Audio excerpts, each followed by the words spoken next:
జై గురుదత్త శ్రీ గురుదత్త. రోజులాగానే మనమ్మ ఉమాదేవి పరమేశ్వరుణ్ణి ప్రశ్నిస్తోంది. అంటే సాధారణంగా మనకొచ్చేటటువంటి సందేహాలనే అమ్మ పరమేశ్వరుని ద్వారా మనకి సమాధానాలు మనకి తెలియజేస్తోంది. మన అమ్మ ఎంత గొప్పదండి. మనకొచ్చేటటువంటి సందేహాలను అమ్మే తీసుకుని అయ్యవారి ద్వారా మనకి తెలియజేస్తోంది మన అమ్మ ఉమాదేవి. ఈరోజు అమ్మ పరమేశ్వరుని ప్రశ్న అడుగుతుంది, దానికి సమాధానం పరమేశ్వరుడు ఇస్తారు. ఆ ప్రశ్న ఏంటి, ఆ సమాధానం ఏంటి మనం తెలుసుకున్నాం. మన అమ్మ ఉమాదేవి అడుగుతోంది పరమేశ్వరుని, కిమర్థం దుష్కృతం కృత్వా మానుషా భువి నిశ్చసః పునస్తత్కర్మనాశాయ ప్రాయచిత్తాని కుర్వతే సర్వపాపహరం చేతి హయమేదం వదంతి చ ప్రాయచిత్తాని చాన్యాని పాపనాశాయ కుర్వతే తన్మాన్మయా సంశయితుం త్వం తచ్చేతుమమిహార్హసి. ఎంత చక్కగా మనమ్మ ప్రశ్న అడిగిందంటే, స్వామి పరమేశ్వర, మనుష్యులు నిత్యం పాపాలు చేస్తూనే ఉంటారు, మళ్ళీ పాపాలు నశించడానికి ప్రాయచిత్తాలు చేస్తూనే ఉంటారు. అశ్వమేధం సమస్త పాపాలని పోగొడుతుందంటారు. మరికొన్ని ప్రాయచిత్తాలను కూడా దుష్కర్మలు నశింపచేసుకోవడానికి చేస్తారు అని విన్నాను. ఈ విషయంలో మీరు మాత్రమే నా సందేహం తీర్చగలరు అని స్వామిని మన అమ్మ ఉమాదేవి అడిగింది.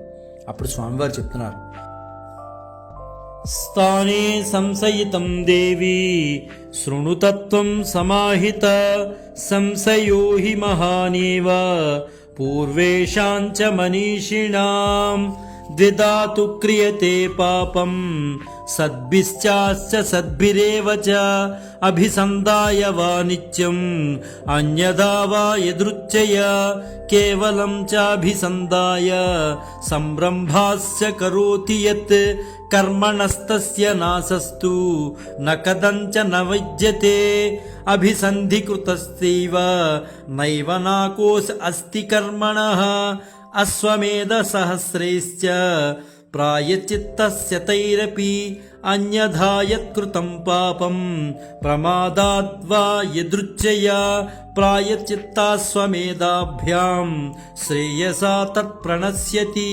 విద్యేవం పావకే కార్యే నిర్విశంకా భవప్రియే ఇతి తే కదితం దేవి భూయశ్రోతుం కిమెచ్చసి. స్వామివారు చాలా చక్కగా సమాధానం చెప్పారు. ఆ సమాధానం ఏంటో మనం తెలుసుకున్నాం. పరమేశ్వరుడు అంటున్నారు, దేవి, సరైన విషయంలో సందేహం చాలా చక్కగా అడిగావు. ఆ సందేహానికి సమాధానం ఇస్తాను, దానికి తత్వాన్ని కూడా చెప్తాను. చాలా జాగ్రత్తగా విను. పూర్వీకులైన బుద్ధిశాలులకు కూడా ఈ సంశయం వచ్చింది. ఇది నిజంగా చెప్పాలంటే చాలా గొప్ప సందేహం అనే చెప్పుకోవాలి. ఇంత మునుపు నువ్వు అడిగిన ప్రశ్నల కంటే కూడా ఇది గొప్ప సందేహమే. సత్పురుషులు దుర్మార్గులు కూడా రెండు విధాలుగా పాపం చేస్తారు. కావాలని నిశ్చయించుకుని చేయటం, అనుకోకుండా చేయటం అన్నవి రెండు పద్ధతులు ఉన్నాయి.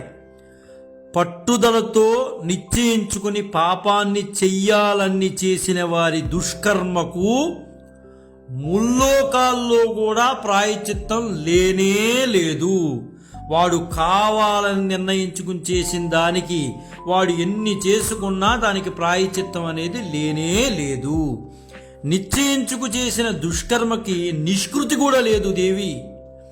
అశ్వమేధ సహస్రాలు చేసినా, వందలాది ప్రాయచిత్తాలు చేసినా దుష్కర్మ ఫలితం అనుభవించక తప్పదు. వాడు ఎన్ని చేసుకున్నా ఆ ఫలితాన్ని అనుభవించక తప్పదు. అలా కాకుండా అనుకోకుండా చేసిన, ప్రమత్తత వల్ల చేసిన అటువంటి దుష్కర్మకు ప్రాయచిత్తాలు అశ్వమేధాదుల ద్వారా శ్రేయకర్మలను నశింపచేసుకోవచ్చు. ప్రియా దేవి, పాపకర్మల విషయంలో నేను చెప్పింది 100కి 100 పాళ్ళు నిజం. ఇందులో ఏమాత్రము సందేహమే లేదు. ఎందువల్లంటే వాడికి తెలియకుండా అనుకోకుండా జరిగితే దానికి ప్రాయశ్చిత్తాలు చేసుకోవచ్చు. కావాలని చేస్తే దానికి ముల్లోకాల్లో కూడా ప్రాయశ్చిత్తం అనేది లేనే లేదు. వాడు ఎన్ని కర్మలు చేసినా ఆ ఫలితాన్ని, సత్ఫలితాలని ఇవ్వవు. దాన్ని అనుభవించి తీరాల్సిందే. ఆ దుర్మార్గాన్ని, వాడు చేసిన దుర్మార్గానికి వాడు అనుభవించాల్సిందే. దానికి ఏదో చేసిన అశ్వమేధ యాగం చేసినా వాడికి ఫలించదు. కాబట్టి నీకు చెప్పవలసిందంతా చెప్పాను. ఇంకేమైనా నా దగ్గర నుంచి వినాలనుకుంటున్నావా దేవి? జై గురుదత్త.